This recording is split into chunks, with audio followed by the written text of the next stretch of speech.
2024 Transplant series. Thank you for being with us on this Sunday. First, I'd like to thank Blancon and the attendants for a great 2 years of me hosting the series. Um, Moving forward, I will be passing the torch to Dr. Ayman Al-Jurdi, who is a transplant nephrologist at Mass General Hospital and faculty at Harvard Medical School. Thank you so much, Ayman and the Qasem and team for inviting me back to talk to you about antibody-mediated rejection. I am going to share my screen here, and please let me know if I am doing a poor job or I am doing a decent job. All right. Okay, great. Perfect. Thank you so much. And Happy New Year, everyone. I wish you all a healthy and successful year. I'm here in Portland, Maine. Overnight, we had our first snowstorm. So it's with that background that I am going to share the update on the topic. This is my disclosure slides. I'm an advisory board member for CareDx and CSL Behring, primarily related to topics of antibody-mediated rejection. And these objectives and slides are a bit edited from my talk from the pre-course at ASN several months ago, which was on a related topic.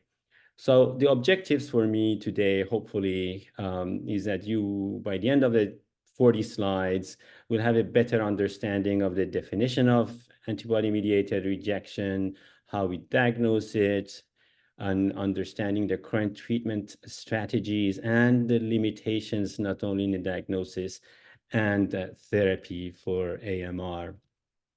I would like to start the presentation with a real case from University of Wisconsin-Madison. This is years old when I was there. It's a case of a kidney transplant recipient that you can see here in 3 line graphs.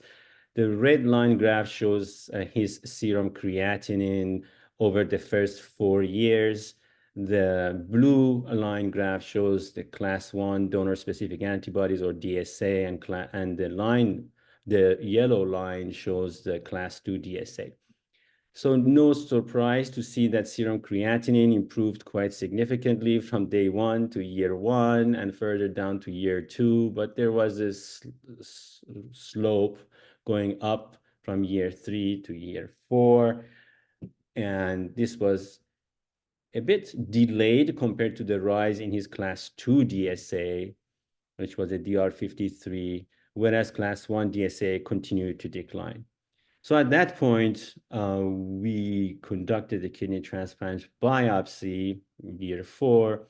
And what we saw, these are the Banff scores, was evidence of glomerulitis, so severe glomerulitis with the G3, peritubular capillaritis, mild BTC1, C4D staining, which was diffuse, and some mild interstitial fibrosis, and already transplant glomerulopathy with a TG score of 2.